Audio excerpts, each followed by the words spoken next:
말씀드리겠습니다. 엘살바도르 선교 지원이 이번 달부터 시작됩니다.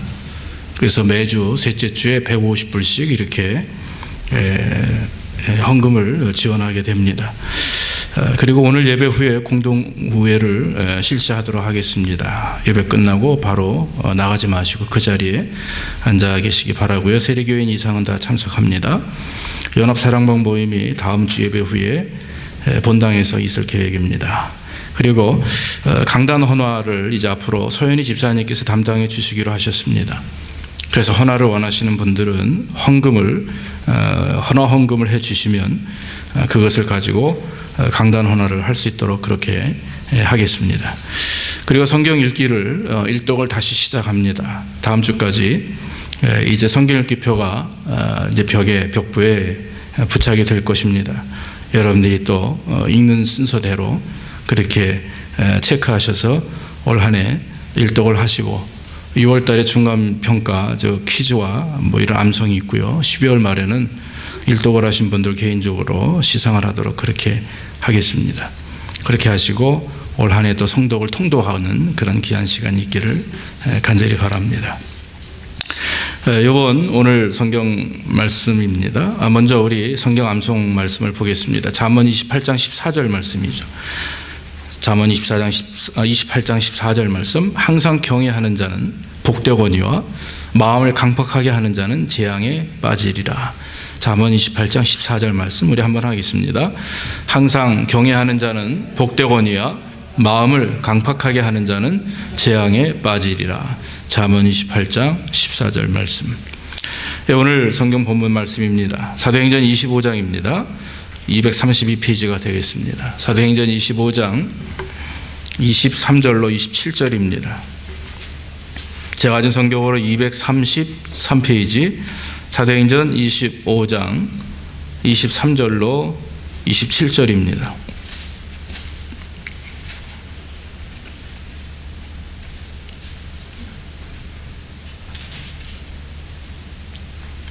이튿날 아그리빠와 버니게가 크게 위의를 베풀고 와서 천부장들과 성중에 높은 사람들과 함께 신문소에 들어오고 베스도의 명으로 바울을 데려오니 베스도가 말하되 아그리빠 왕과 여기 같이 있는 여러분이요 당신들이 보는 이 사람은 유대의 모든 무리가 크게 외치되 살려두지 못할 사람이라고 하여 예루살렘에서와 여기서도 내게 청원하였으나 나는 살피건대 죽일 죄를 범한 일이 없더이다. 그러나 저가 황제에게 호소한 고로 보내기를 작정하였나이다.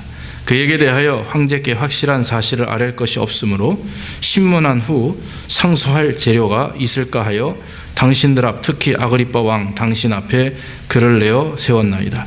그 제목을 베풀지 아니하고 죄수를 보내는 것이 무리한 일인 줄 아나이다 하였더라. 아멘. 오늘은 인생의 목적이 무엇인가 하는 제목을 가지고 잠시 말씀을 증거하기를 원합니다. 지금으로부터 한 10년 전 얘기입니다. 10년 전에 한국에서 한 대학생이 자살을 했습니다. 사실은 대학생은 아닙니다. 대학에 입학한 학생입니다. 아주 우수한 성적으로 인류대학에 합격을 한 그 청년이 갑자기 합격한 지 일주일도 안 돼서 스스로 목을 매 죽었습니다. 자살을 했습니다. 합격한 기쁨에 그의 가족과 친지들은 굉장히 기뻐했습니다마는 갑자기 그 아들이 자살했다고 하는 소식을 듣고 그 부모와 가족, 친구들은 또 슬픔에 빠지게 됩니다. 장례식이 끝난 이후에 그 학생의 책상에서 조그만 유서 한 장이 발견되었습니다. 그 유서 안에는 이렇게 기록이 되어 있습니다. 아버지 어머니 죄송합니다. 이제 더 이상 살기가 싫어졌습니다. 오로지 대학 입학만을 위해서 지금까지 공부했습니다. 그러나 지금 지금에는 모든 것이 헛되다 생각이 됩니다. 도대체 내가 무엇을 위해 공부하고 무엇을 위해 살아가는지 잘 모르겠습니다. 저 자신의 만족을 위해서라면 더 이상 살고 싶지 않습니다. 이 짧은 몇 마디의 말을 남겨놓고 그 젊은 학생은 스스로 목숨을 끊었다라고 하는 것입니다. 유능한 청년입니다. 인류대학에 합격을 했던 사람입니다. 그런데 왜 그 사람이 자살을 했을까? 그 당시에 그것이 스트레스였나? 아니면 일시적인 충동이었나? 아니면 우울증이었나? 이런 질문들이 있었습니다만, 그러나 결론적으로는 이 청년의 자살 이유는 삶의 목적이 없었기 때문이다라고 하는 것입니다. 왜 공부해야 되는지, 무엇을 위해 공부해야 되는지 알지 못하고 그저 대학 합격만을 위해서 공부했기 때문이라고 하는 거죠. 오늘날 젊은 학생들이 그저 좋은 학교에 입학하고 또 좋은 학교 입학하면 그것이 다인 줄 알고, 특히 어떤 한국이나 아시아 쪽에서는 대학 입학에 목숨을 거는 일들이 얼마나 많이 있는지 모릅니다. 그러나 중요한 것은 어느 대학 입학하느냐 보다도 어떤 인생을 내가 살 것인가, 어떤 목적을 가지고 인생을 살아갈 것인가가 오늘날 더 중요한 교육이라고 믿습니다. 옛날에 미국의 대통령인 지미 카터, 전 미국 대통령 지미 카터가 이런 말을 했다고 합니다. 물건을 소유하고 소비하는 것으로는 인간의 욕구를 충족시킬 수 없음을 우리는 알게 되었다. 확신이나 목적이 없는 삶의 공허함이 물자를 축적한다고 해서 채워지는 것은 아니다. 여러분, 목적이 없는 공허함은 아무리 물건을 채운다 해도 그 공허함에 무엇인가 세상적인 것으로 채운다 할지라도 채워지지 않는 것입니다. 오히려 더 공허해지고 그 공허함을 채우기 위해서 더 좋은 것으로, 더 많은 것으로, 더 큰 것으로 채우려고 하는 것이 인간의 마음입니다. 그래서 공허함을 돈으로 채울 수 없습니다. 공허함을 유명 메이커로 채울 수가 없습니다. 공허함을 좋은 집이나 좋은 차로 채울 수가 없다라고 하는 것입니다. 사랑하는 성도 여러분, 인생이 어디서 와서 어디로 가는지 확실히 아는 사람과 그렇지 않은 사람과는 삶의 질의 차이가 있다고 합니다. 사람이 우연히 저절로 태어나서 내가 이 땅에 왔으니 내 인생 내 것이니까 내 마음대로, 내 뜻대로 계획하고 내 마음대로 살아보자, 누가 내 인생에 관여하겠는가, 이런 마음을 가지고 있는 사람들과, 또 반면에 그 인생이 이 땅에 오는 것이 무엇인가 신의 조하고 어떤 계획이다라고 하는, 그래서 하나님께 맞추어서 하나님의 계획하심과 인도하심 속에 이 땅에 왔다 하면 아마도 하나님에 대하여, 또 하나님의 계획하심에 대하여 깊은 관심과 마음을 쏟게 될 것입니다. 사랑하는 성도 여러분, 우리는 후자입니다. 우리는 대충 이 땅에 와서 대충 살다가는 그런 사람들이 아닙니다. 우리는 철저한 하나님의 특별하심 은혜 안에서 이 땅에 왔고, 또 하나님의 인도하심을 통해 우리는 하나님의 자녀로서 믿음과 영광을 드러내며 하나님의 기쁨이 되는 삶을 사는 것입니다. 사랑하는 성도 여러분, 우리의 인생의 목적은 하나님의 뜻에 달려 있음을 우리는 믿습니다. 그 하나님의 뜻에 있음을 믿을 때 우리가 믿게 되는 미래에 대한 사건이 있습니다. 그것이 뭡니까? 천국과 지옥에 대한 것입니다. 이 천국과 지옥이 있다는 것을 확실히 믿게 되는 거죠. 그래서 천국에 들어가기 위해서 우리가 하나님 앞에 목숨을 내어놓을 정도의 각오와 믿음을 가지고 살아가는 것입니다. 천국에 들어간다는 확실한 믿음을 가지고 살 때에, 그때야 비로소 우리는 고통과 환난을 이겨낼 수가 있는 것입니다. 심지어는 죽음까지도 두려워하지 않고 믿음을 지킬 수가 있는 것입니다. 여러분, 그런 소망이 있을 때, 그런 목적의식을 가지고 살아갈 때 우리는 삶 속에서 기쁨을 갖는 거죠. 감사를 갖는 것입니다. 행복함을 갖습니다. 평안함을 갖습니다. 왜냐하면 기쁨과 감사와 행복과 평안이 우리가 세상으로부터 오는 것이 아님을 우리는 일찍이 알기에, 그것이 다 예수 그리스도를 통해서, 하나님을 통해서 오는 것임을 우리가 알기에 우리는 그와 같이 하나님을 향하여 목적을 두고 하나님 인도하심에 따라 순종하며 사는 삶이 되는 것입니다. 여러분, 바울의 인생의 목적이 뭐라고 생각하십니까? 오늘 성경의 내용은 22장부터 연결이 되는 것입니다. 바울의 인생의 목적이 무엇입니까? 그것은 바로 복음입니다. 바울은 복음 때문에 이 땅에 태어났고 복음을 증거하기 위해서 자기가 산다고 고백합니다. 로마서 1장 1절에 보면 이렇게 기록이 되어 있습니다. 바울 서신의 가장 첫 번째 1절의 부분은 다 자기를 소개할 때 이렇게 얘기합니다. 그리스도 예수의 종 바울은, 예수 그리스도의 종 바울은 사도로 부르심을 받아 하나님의 복음을 위하여 택정함을 입었으니, 이렇게 고백을 합니다. 그리고 11절에 계속해서 고백하기를 내가 이 복음을 위하여 반포자와 사도와 교사로 세움을 입었다 그랬습니다. 바울은 어디 가든지 자기를 소개할 때 내가 예수 그리스도의 종입니다.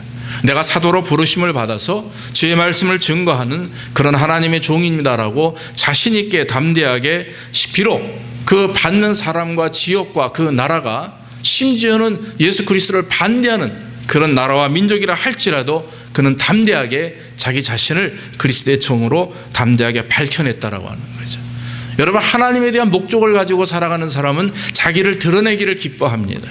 자기의 자아를 드러내는 게 아니라 자기가 하나님의 종임을, 하나님의 백성임을, 하나님의 일꾼임을 드러내기를 기뻐하는 거죠. 왜? 그래야 확신 있는 믿음을 가지고, 그러므로 말미암아 그 삶을 통해서, 그 인격과 행동을 통해서, 말을 통해서 예수 그리스도를 영접하기 때문에 그렇습니다. 바울의 삶의 목적은 복음을 위해서 주님 앞에 자기 자신을, 자기 목숨을 내어 놓는 것입니다. 오늘 성경에 바울이 예수 그리스도의 목적, 복음을 증거하기 위해 택하심을 입었는데 또 하나의 바울의 선택한 목적이 있습니다. 그것은 바로 여러분 아시다시피 이방인들에게 복음을 증거하는 것이었습니다. 아나니아에게 주님은 나타나셔 말씀하십니다. 사도행전 9장 15절이 이렇게 말하죠. 주께서 가라사대 이 사람은 내 이름을 이방인과 임금들과 이스라엘 자손들 앞에 전하기 위하여 택한 나의 그릇이라 그랬습니다. 이방인들을 향한 하나님의 사랑은 바울을 통해서 증거하기를 원하셨습니다. 그래서 처음에 가까운 소아시아 지역을 3번이나 참 순방하며 복음을 증거하고 또 개척된 교회들을 관리합니다. 그런데 바울의 마음속에는요, 끝까지 큰 소원 하나가 있었습니다. 그게 뭡니까? 바로 로마에 가서 복음을 증거하는 것입니다. 여러분, 그 당시에 로마는 모든 길은 로마로 통한다 이런 말이 있죠. 로마는 정치적인, 경제적인, 어떤 문화적인 중심지였습니다. 그래서 전 세계 사람들이 로마에 옵니다. 로마에 와서 물건을 교환하고 또 서로 경제적인 그런 도움과 정치적인 도움을 받고 돌아가는 그런 어떤 상업 중심지입니다. 그 로마에 복음이 증거되고 복음의 씨앗이 떨어져서 확산된다면 분명히 전 세계에 그리스도의 말씀이 증거될 것을, 그리스도의 이름이 전파된 것을 바울은 확신하고 믿었다라고 하는 것입니다. 바울은 하나님 앞에 그 소원을 가지고 열심히 기도하며 가기를 원했습니다. 그런데 여러분, 성경을 가만히 보니까 그런 일이 일어나기 시작을 하는 것입니다. 흉년과 기근 때문에 예루살렘 교회가 어려움을 경험하고 있을 이때에 그 이방 교회들이, 성도들이 구제 헌금을 모읍니다. 그리고 나서 예루살렘 교회에 보내기를 작정하는데 그 바울이 자기가 가지고 가겠다 이렇게 얘기합니다. 그랬더니 주변에 있던 식구들이 반대하죠. 무슨 말입니까? 당신이 예루살렘에 가면 성에 들어가자마자 분명히 유대인들이 당신을 잡아 결박하고 죽일 것입니다. 그러나 바울은 그런 만류에도 불구하고 담대하게 믿음을 가지고 바로 예루살렘으로 들어갑니다. 아니나 다를까 예루살렘에 들어가자마자 결박을 당합니다.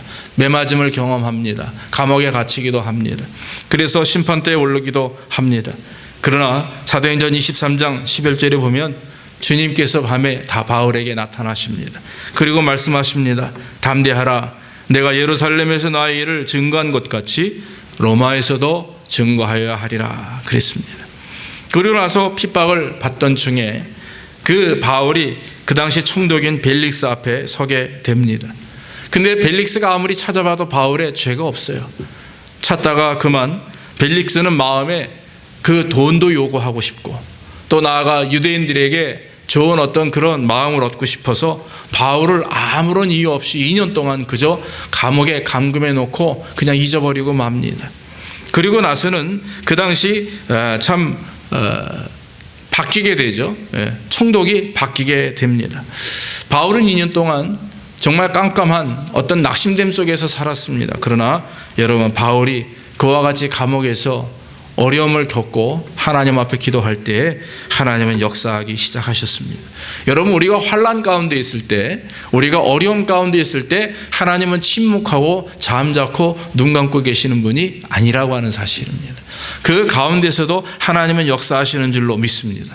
하나님의 뜻은 이루어지고 있습니다. 우리는 그저 하나님의 뜻 가운데 있는 과정 중에 환난을 경험하고 낙심됨을 경험한 것이지 아예 넘어지거나 엎어지지 않도록 하시는 것이 하나님의 은혜인 줄로 믿습니다. 바울이 놀라운 일을 경험하게 됩니다. 로마로 가는 길이 열리게 되었다라고 하는 것입니다. 유대 총독이 바뀌게 됩니다. 벨릭스가 물러나는데 이 벨릭스가 나쁜 사람이에요. 돈을 좋아하고 이 결탁하는 걸 좋아해서 결국에는 쫓겨나다시피 물러나게 됩니다. 그 후임으로 누가 옵니까? 베스도라고 하는 총독이 부임하게 됩니다. 이 베스도도 유대에 왔기 때문에 이 유대인들에게, 제사장들에게 선한 어떤 좋은 마음을 얻기 위해서 바울에게 와서 그럽니다. 바울아, 내가 너를 심판하랴? 내가 너를 신문할까? 했습니다. 그러나 이 바울은 내가 당신에게 신문 받을 이유가 없다. 나는 로마 황제인 가이사에게 가겠다. 이렇게 담대하게 말할 수 있는 것은 바울이 어떤 하나님 향한 열정과 믿음이 있지만 또 로마로 향한 그의 꿈도 있지만 한편으로 신분적으로 바울은 로마인이기 때문에 함부로 죄가 없는 상태에서는 결박을 할 수가 없다라고 하는 사실입니다. 결국 바울은 로마로 가는 길이 열리게 됩니다. 베스도가 사람들, 배심원들을 모아놓고 이렇게 얘기합니다. 내가 가이사에게 호소하였으니 가이사에게 갈 것이라. 그러고 나서 바울을 이제 로마로 호송하게 됩니다. 그런데 호송하기 전에 아그리빠 왕에게 마지막으로 찾아와서 베스도와 또한 바울과 그 배심원들이 아그리빠 왕에게 말하죠. 지금 내가 황제 가이사에게 가야만 되는데, 그런데 이 사람에게서 아브라함 죄를 찾지 못했으니까 아그리빠 왕이요, 당신이 죄를 찾으십시오. 당신이 죄를 찾아서 이 정확한 이유를 가지고 내가 로마로 갈 수 있도록 해달라, 이렇게 얘기하죠. 자, 다음 주에 우리가 26장의 말씀을 가지고 다시 나누겠습니다만은 아그리빠 왕 앞에서 바울은 담대하게 자기 일을 간증합니다. 예수 그리스도를 증거하는 역사를 경험하게 되는 것입니다. 사랑하는 성도 여러분, 비록 바울은 감옥에 갇혔었습니다. 수없이 많은 고통과 환난을 경험했습니다. 그러나 바울이 넘어지지 않는 이유는, 그러나 바울이 꿋꿋하게 설 수 있는 이유는 그것은 목적이 있기 때문에 그렇습니다. 거룩한 하나님이 베풀어 주신 그 은혜의 목적이 있기 때문에, 그 목적은 로마로 가서 복음을 증거하는 것이라고 하는 것입니다. 모든 목적은 꼭 이루어지게 되는 줄로 믿습니다.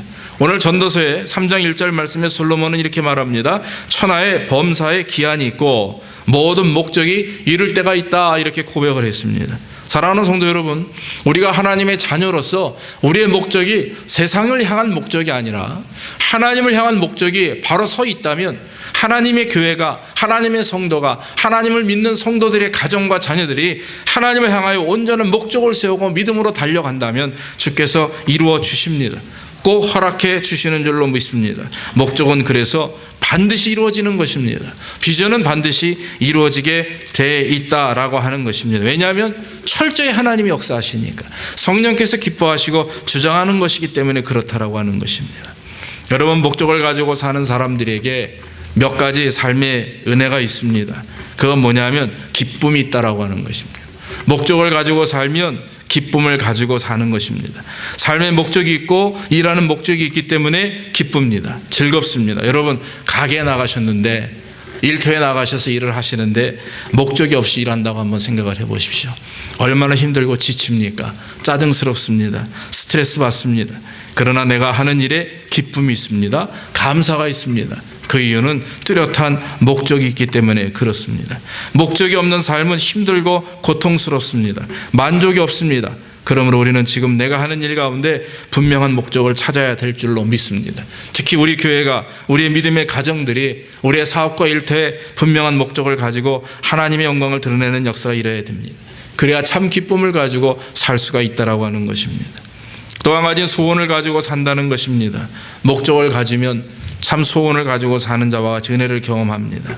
빌립보서 2장 13절에 너희 안에 행하시는 이는 하나님이시니 자기의 기쁘신 뜻을 위하여 너희로 소원을 두고 행하게 하신다 그랬습니다. 하나님은 자기의 기쁘신 뜻을 위하여 소원을 두고 행하신다 그랬어요. 여러분, 내가 하는 일에 내 삶의 소원이 있습니까? 여러분, 소원은 비전이라고 말하기도 합니다. 여러분, 소원이 무엇입니까? 여호와를 기뻐하라. 저가 내 마음의 소원을 이루어 주시리라. 그 소원을 이루기 위한 방법은 한 가지밖에 없어요. 여호와 하나님을 기뻐하는 것. 그러므로 하나님 앞에 영광을 돌리는 것. 성도에게 소원은 너무나 중요합니다. 소원을 가지시기를 주의 이름으로 축원합니다. 하나님을 기쁘시게 하는 것이요, 내 자녀가 잘 되는 소원 가지십시오. 사업이 번창하는 것, 부흥하는 것 갖기 바랍니다. 그런데 여러분, 그 목적이 뭐냐, 이게 그 목적이 내 자녀가 잘 된 이후에 내가 하나님 앞에 축복을 받아서 내 가게와 사업이 번창한 이후에 그 다음에 하나님 앞에 무엇을 할 것인가. 사실은 다음이 아니라 그 전부터 내가 하나님을 향하여 이런 소원과 목적을 갖겠나이다. 빌 브라이트 박사는 CCC의 그 창립자죠. 어린 나이에 세계 선교를 꿈을 꾸고 그 정말 10살도 안 된 남짓한 어린 나이에 세계 지도를 어디서 얻어다가 그걸 자기 방에 붙여놓고 날마다 하나님 앞에 조그만 두 손을 모으고 기도했다라고 하는 거예요. 내가 이 전 세계를 복음화시키는 하나님 일꾼 되게 하옵소서. 됐어요, 안 됐어요, 여러분? 전 세계 CCC가 수천만입니다. 수백만, 수없이 많은 사람들이 하나님의 말씀을 듣고 회개하며 돌아서는 역사가 일어나게 되는 것입니다. 사랑하는 성도 여러분, 하나님을 향한 열정, 또 하나님을 향한 믿음을 가지고 소원을 두고 있는 자들에게 분명히 하나님이 역사합니다.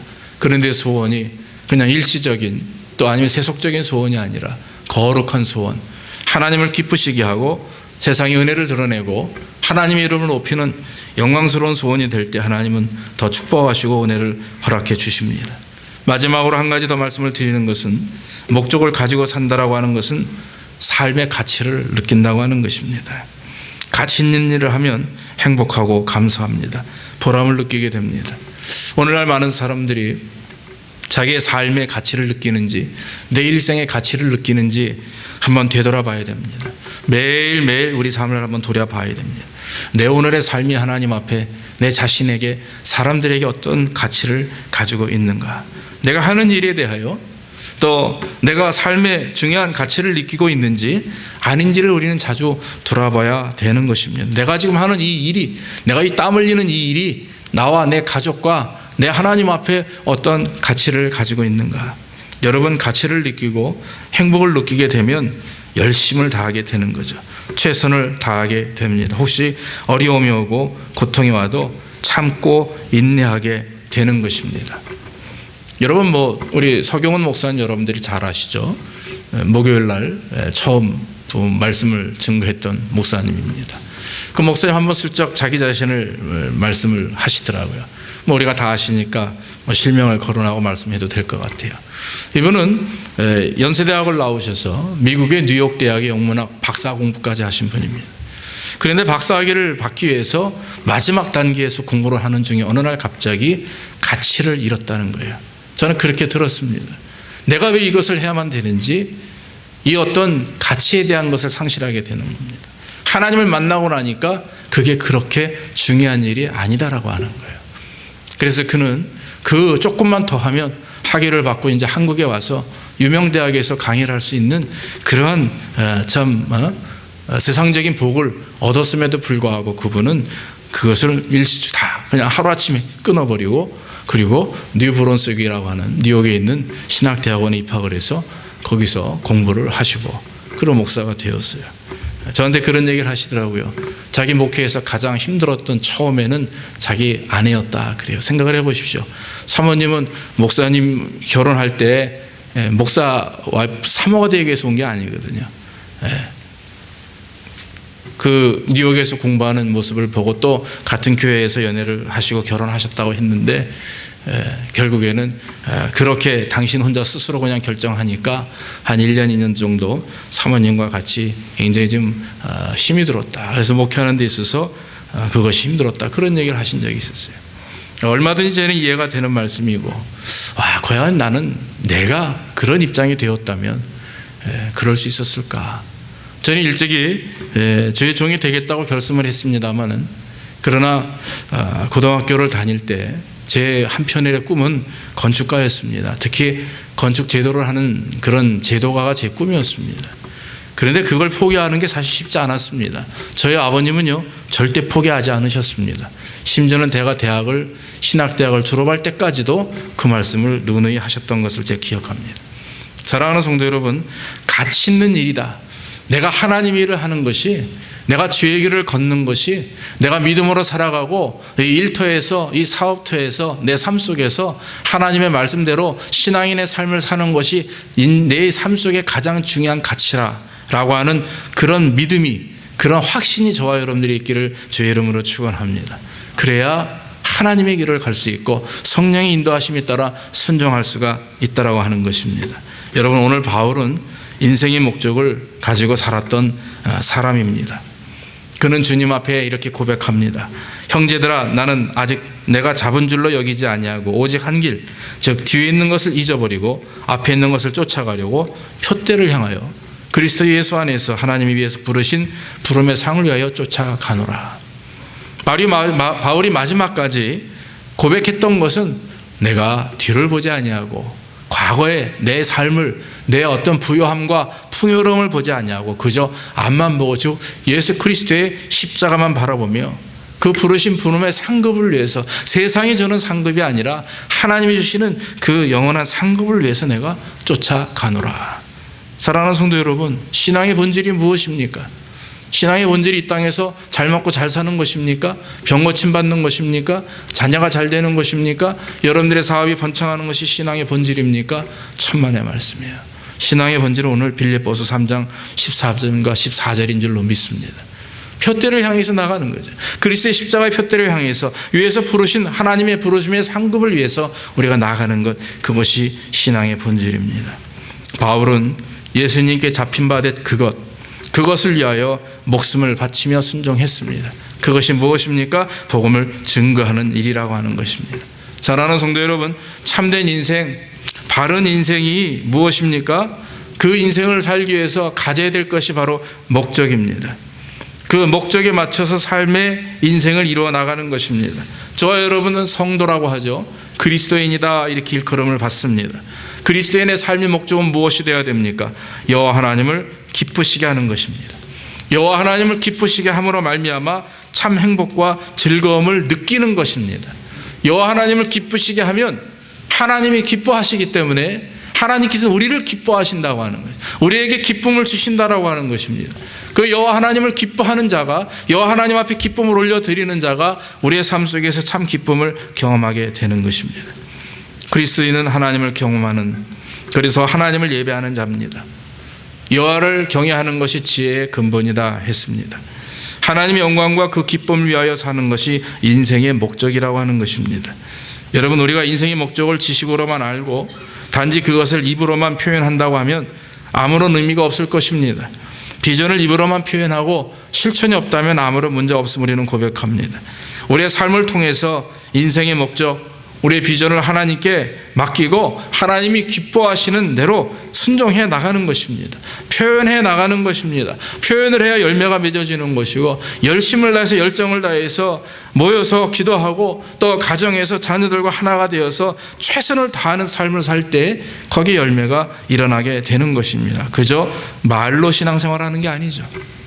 우리는 종종 하나님의 영광과 기쁨을 위해서 산다고 하면서 주일 성수 열심히 하면 되고, 예배 열심히 참석하면 되고, 헌금 잘 내면 되고, 교회 안에서 봉사하면 되고, 사랑하면 된다. 예, 좋습니다. 그러나 여러분, 그것으로만 그친다면, 다시 말하면 그런 육신적인 또 의지적인 것으로만 그것을 해결한다면 우리는 지치게 됩니다.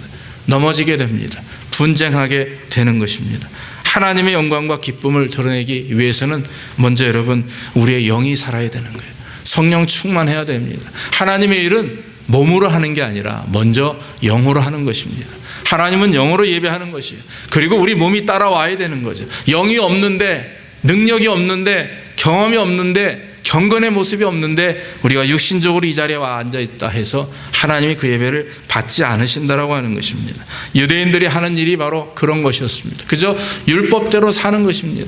하라니까 하는 거예요. 군대말로 까라니까 까는 거예요.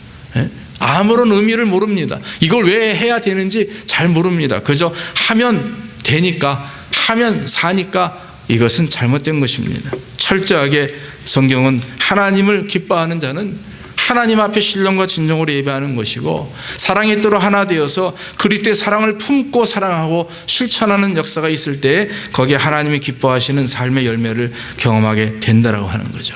형식적인 것, 틀에 박혀 있는 것을 벗어버리고 그저 종교 생활로 내가 하나님 앞에 참 기쁨을 올린다, 그저 교회 와서 목회자와 성도들에게 얼굴 도장 찍는 것으로 된다 하는 것은 다 우리가 집어치워야 됩니다. 그러므로 하나님 앞에 신령과 진정으로 라고 하는 것은 온전한 내 마음 중심을 향해서 참으로 하나님이 기뻐하시는 것이 무엇인지, 내게 향하신 하나님의 신앙의 본질이 무엇인지를 다시 한번 되찾아서 한없는 하나님의 사랑과 은혜에 감사하며 살아가는 거예요. 하나님 앞에 감사하며. 예전에 여러분 우리가 여기 다 계신 분들 부모님의 신앙생활을 잘 보셨죠. 여러분 그 부모님들이 은혜 안에 있을 때 가만히 보세요. 저희 부모님들 뭘 아시겠습니까? 성경을 지금 많이 읽으시고 하시지만 옛날에 보면 이 글도 모르는 분들도 많아요. 그런데 한국 교회가 참 부흥을 일어났던 것이 1950년대 후반 6.25 이후에 아닙니까? 평양에서부터 부흥이 일어나고 그러면서 남쪽으로 내려와서 남해도 그 부흥이 일어납니다. 1970년대 후반에 80년대 초반에는요 대단했어요. 1983년도인가요? 빌그람이 와가지고 그 목사님이 한번 커다란 또 대부흥의 은혜가 있었습니다. 그때는요 그저 교회 안에 정말 기도하는 자들이, 하나님 앞에 매달리는 자들이 차고 넘쳤습니다. 끊임이 없었어요. 교육자들이 눈을 뜨고 밤을 샐 정도였습니다. 그런데 여러분, 그들에게 무엇이 있었겠습니까? 지적인 것들이 있었습니까? 그들에게 어떤 물질적인 풍요함이 있었습니까? 교회 프로그램이 좋았습니까? 오면 교회에서 막 먹였습니까? 천만의 말씀이에요. 그저 영적인 부분이 갈급해서 하나님을 만나고 경험하니까 이렇게 살아서는 안 되겠구나 하는 그런 회개와 변화와 정말 어떻게 하면 하나님을 기쁘시게 할까 하는 마음으로 담대하게 주님 앞에 나와서 감격과 감사와 기쁨이 넘치는 은혜로운 신앙생활을 할 때 거기에 교회가 역사가 일어났고 가정의 삶의 역사와 은혜가 일어나게 됐다라고 하는 것입니다. 사랑하는 성도 여러분, 우리는 이제 정말 하나님이 주시는 그 은혜를 경험해야 됩니다. 믿습니까? 감동을 경험해야 됩니다. 그래서 감사가 일어나야 되는 것이고, 그래서 기쁨이 일어나야 되는 것이지, 하나님과 영적 교제함이 없이 의도적으로 의지적으로 기쁨과 감사는요 일주일도 못 갈 것 같아요. 우리가 하나님이 주시는 참 신령한 은혜를 경험하고 정말 하나님 앞에, 하나님 내가 진짜 기뻐하길 원합니다. 진짜 하나님 주님 주시는 참 평안을 얻기를 원합니다. 내가 아무것도 없다 할지라도, 내 소출이 없고 내 집에 아무런 먹을 것이 없다 할지라도 그저 하나님만으로만 만족하고 하나님이 주시는 은혜를 경험하며 살기를 원합니다. 이런 어떤 철저한 신앙의 변화와 본질적인 변화가 있을 때에 하나님으로 하나님 우리에게 더 큰 은혜로 인도해 주실 줄 믿습니다. 여러분, 목적을 가져야 됩니다. 목적이 무엇입니까? 성도들에게 목적은요 세상적인 그런 우리의 소원이 목적이 아닙니다. 바로 하나님을 만나고 하나님을 기쁘시게 하고 그 하나님을 통해서 받는 은혜와 경험을 목적을 가지고 올 한해 믿음으로 하나님께 영광 돌릴 때 주께서 축복하시고 은혜를 내려 주실 줄로 믿습니다. 우리 하나님 앞에 찬양합니다. 너의 하나님 여호와가 너희 가운데 계시니. 우리 하나님 앞에 찬양하겠습니다.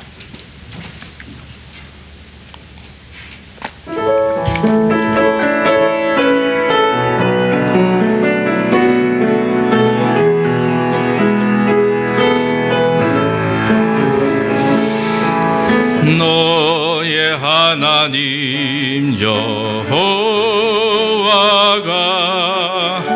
너의 가운데 계시니 그는 구원을 베푸실 전능자시라. 그가 너로 인하여 기쁨을 이기지 못하시며 너를 잠잠히 사랑하시며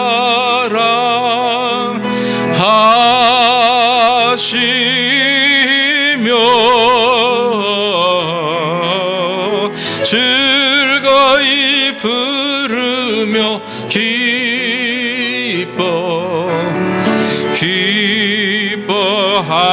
기뻐하시리라. 너의 하나님 여호와가 너의 하나님 여호와가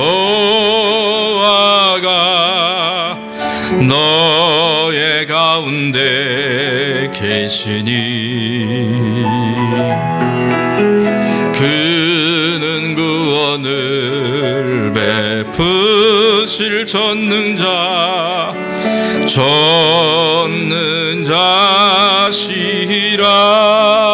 전능자시라. 그가 너로 인하여 기쁨을 이기지 못하시며 너를 잠잠히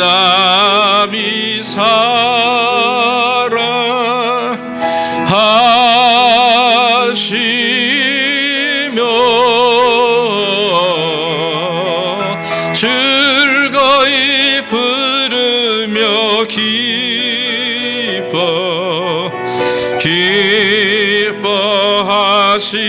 기뻐하시리라. 즐거이 부르며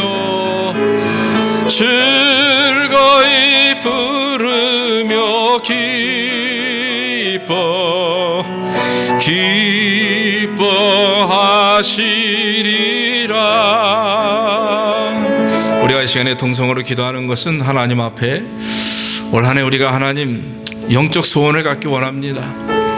하나님 거룩한 목적을 갖기 원합니다. 올 한 해 하나님을 기쁘시게 하길 원합니다. 기쁘시게 할 때 하나님 채워주실 줄로 믿습니다. 우리의 관점과 시각이 하나님만 향하게 인도해 주옵소서.